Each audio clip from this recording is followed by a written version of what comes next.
Alors, dans cette vidéo, nous allons tout simplement étudier ce qu'est l'équilibre de marché. Nous allons donc définir dans un premier temps ce qu'est l'équilibre de marché, présenter la loi de l'offre et de la demande, pour enfin étudier les modifications de l'équilibre de marché quand on a des déplacements de la courbe d'offre, de la courbe de demande, quand on introduit une taxe et que l'on introduit également une subvention. Alors, qu'est-ce que l'équilibre de marché?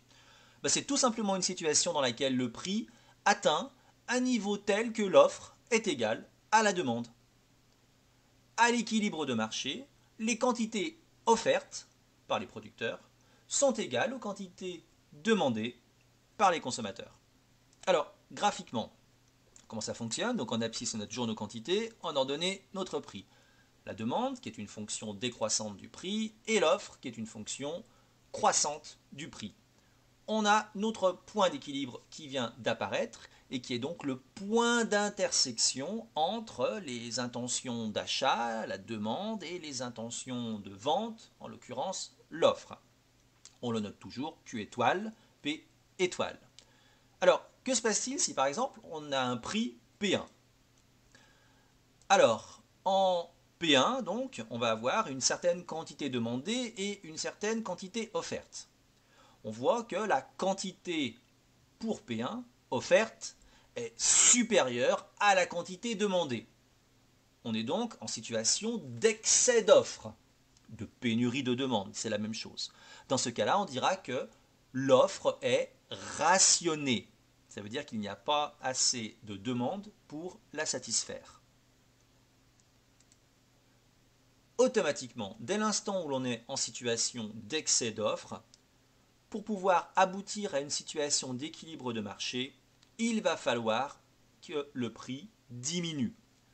Grâce à la loi de l'offre et de la demande, la diminution du prix va en fait permettre, compte tenu du fait que la demande est une fonction décroissante du prix, d'augmenter les quantités demandées, et compte tenu du fait que l'offre est une fonction croissante du prix, cela va diminuer les quantités offertes. Donc la baisse des prix va diminuer les quantités offertes, augmenter les quantités demandées, et cela va permettre de tendre vers le point d'équilibre, vers le point d'intersection entre l'offre et la demande, tout simplement.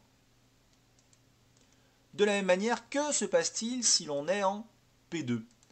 Alors quand on est en P2, donc, on voit que la quantité demandée est supérieure à la quantité offerte. On a donc un excès de demande ou une pénurie d'offres. Techniquement, on dit donc que la demande est rationnée. Cela signifie que toute la demande ne peut pas être satisfaite car il n'y a en face d'elle pas assez d'offres. Donc, on est en situation de pénurie. Concrètement, que doit-il se passer pour aboutir au point d'équilibre? Eh bien, il va falloir que le prix augmente pour pouvoir ajuster l'offre et la demande. Si le prix augmente, comme l'offre est une fonction croissante du prix, eh bien les quantités offertes vont augmenter. Comme la demande est une fonction décroissante du prix, les quantités demandées vont diminuer. Finalement, nous allons pouvoir nous diriger vers le point d'équilibre. Ce que je viens de vous présenter correspond tout simplement à la loi de l'offre et de la demande. Alors, quel est l'impact d'un déplacement de la courbe de demande sur l'équilibre de marché? Donc nous refaisons nos courbes, demande décroissante en fonction du prix, offre croissante en fonction du prix, présence d'un point d'intersection noté Q étoile, P étoile. Que se passe-t-il par exemple en présence d'une augmentation de la demande, qui peut être due à un effet de mode, une augmentation du revenu des ménages, augmentation par exemple du SMIC, diminution de la fiscalité, diminution de certains impôts, etc.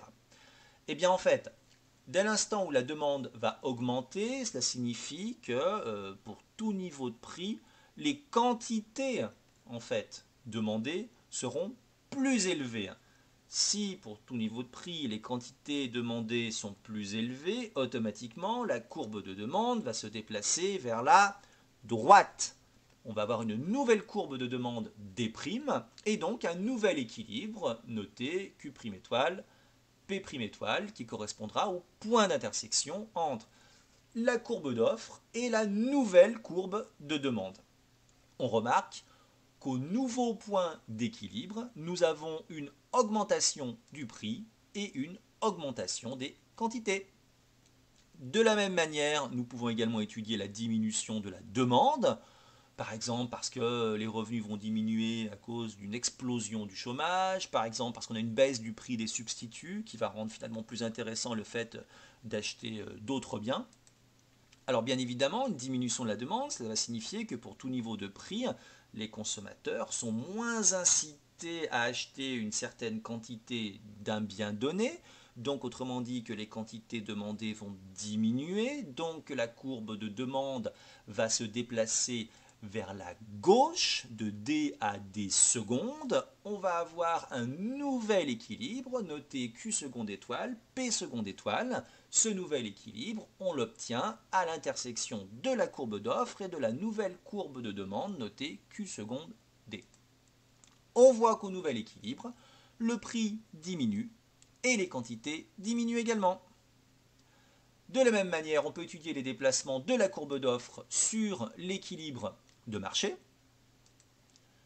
On peut étudier pour commencer une augmentation de l'offre, par exemple parce que l'on va avoir une baisse du prix des consommations intermédiaires, parce qu'on va avoir une baisse d'un certain nombre d'impôts. Donc finalement, pour tout niveau de prix donné, les entreprises seront plus incitées à produire de biens parce que cela va générer davantage de profits. Donc on va avoir un déplacement de la courbe d'offre vers la droite, de haut à haut prime. On va ainsi avoir un nouvel équilibre qui va en fait, graphiquement parlant, se trouver au point d'intersection entre la courbe de demande et la nouvelle courbe d'offre notée au prime. On voit qu'au nouveau point d'équilibre, nous avons une diminution du prix, une augmentation des quantités échangées à l'équilibre. De la même manière, on peut également étudier une diminution de l'offre, par exemple parce qu'il y a eu, je sais pas moi, des problèmes climatiques qui ont diminué les rendements des récoltes, parce qu'on a une hausse de la fiscalité, etc. Ce qui signifie en fait que pour tout niveau de prix donné, eh bien, les producteurs sont moins incités à produire compte tenu de perspectives de profit amoindries. Donc finalement, ils vont diminuer les quantités qui sont incitées à proposer. Donc les quantités offertes vont diminuer, la courbe d'offre va se déplacer vers la gauche, on va passer de haut à haut seconde. On va avoir un nouveau point d'équilibre qui correspond au point d'intersection entre la courbe de demande D et la nouvelle courbe d'offre au seconde. Au nouveau point d'équilibre, on voit que le prix augmente et les quantités échangées diminuent. Quel est l'impact d'une taxe sur les producteurs? C'est important parce qu'on peut aussi imaginer des taxes sur les consommateurs, sur l'équilibre de marché. Alors donc, on a toujours notre point d'équilibre, noté Q étoile, P étoile. Donc déjà, il faut savoir que dès l'instant où on va introduire en fait une taxe sur les producteurs, on va avoir une diminution de l'offre. Parce que la taxe va augmenter les coûts de production, va diminuer les perspectives de profit. Les entreprises sont donc moins incitées, pour tout niveau de prix donné, à produire autant qu'avant. Elles vont donc restreindre bien évidemment leur production. On a ainsi une diminution des quantités produites, un déplacement de la courbe d'offre vers la gauche. On voit ainsi apparaître une nouvelle courbe d'offre que j'ai voulu noter OT, ce qui correspond à l'offre avec la taxe. On a donc un nouveau point d'équilibre, QT étoile, PT étoile, qui correspond en fait à l'intersection de la courbe D avec la nouvelle courbe d'offre. Alors, vous voyez qu'en fait au point d'intersection, on a un prix PT étoile. Le prix PT étoile, c'est en fait le prix payé par les consommateurs. Attention, il y a une taxe, ce qui signifie que le prix payé par les consommateurs n'est pas le prix perçu par les producteurs. Pour déterminer le prix perçu par les producteurs, il faut se replacer sur la courbe d'offre initiale, la courbe d'offre sans taxe, et on a donc PP qui correspond au prix perçu par les producteurs. La différence entre les deux, autrement dit entre le prix payé par les consommateurs et le prix payé par les producteurs, c'est tout simplement la taxe, qui quant à elle, bien évidemment, est perçue par les pouvoirs publics. Au nouvel équilibre, on remarque que le prix augmente, mais les quantités échangées diminuent. On remarque également que la taxe est supportée en partie seulement par les producteurs, alors que c'est censé être une taxe sur les producteurs, puisqu'on voit qu'ils vont percevoir moins, le prix P est inférieur au prix en fait à l'équilibre initial, noté P étoile, mais on voit que la taxe est également supportée en partie par les consommateurs, puisque l'équilibre après taxe, à l'équilibre après taxe, on a un prix payé par les consommateurs PT étoile qui est supérieur à l'équilibre avant taxe où on avait seulement un prix P étoile. Et on va terminer en étudiant l'impact d'une subvention versée aux consommateurs. On peut aussi imaginer que les pouvoirs publics versent des subventions aux entreprises. Donc étudier l'impact d'une subvention sur l'équilibre de marché. Donc on a toujours notre équilibre initial entre l'offre et la demande. J'ai noté la demande sans subvention. Donc dès l'instant où on va en fait introduire une subvention, bien évidemment on va avoir une augmentation de la demande, puisque la subvention va accroître, va augmenter le pouvoir d'achat des consommateurs. Ce qui signifie que pour tout niveau de prix donné, en fait, ils pourront acheter davantage de biens. Donc automatiquement, nous allons avoir un déplacement de la courbe de demande vers la droite. On a donc une nouvelle courbe qui va apparaître, DS, pour signifier que c'est la courbe donc avec subvention. On a ainsi un nouveau point d'équilibre qui est le point d'intersection entre la courbe d'offre et DS, la nouvelle courbe de demande avec subvention. Alors, ce point d'équilibre, donc QS étoile, PS étoile.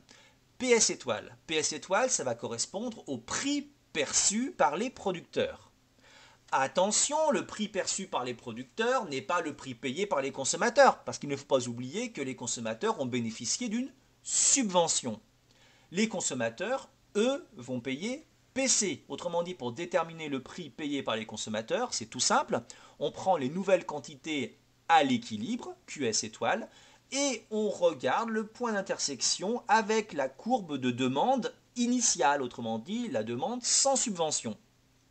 Et on a donc PC qui correspond au prix payé par les consommateurs. Vous remarquez que nous avons un écart entre le prix perçu par les producteurs et le prix payé par les consommateurs. Cet écart correspond tout simplement à la subvention versée par les pouvoirs publics et qui bien évidemment est encaissée par les producteurs. Au nouvel équilibre, on remarque que le prix augmente ainsi que les quantités. La subvention bénéficie bien évidemment aux consommateurs puisqu'ils vont payer moins cher. Le prix PC payé par les consommateurs est inférieur au prix P étoile, autrement dit au prix avant subvention. Mais la subvention bénéficie également aux producteurs, alors que c'était initialement une subvention versée aux consommateurs. La subvention bénéficie donc également aux producteurs pour la simple et bonne raison que les producteurs vont percevoir un prix, PS étoile, plus élevé que le prix P étoile qu'ils percevaient avant qu'il y ait en fait une subvention.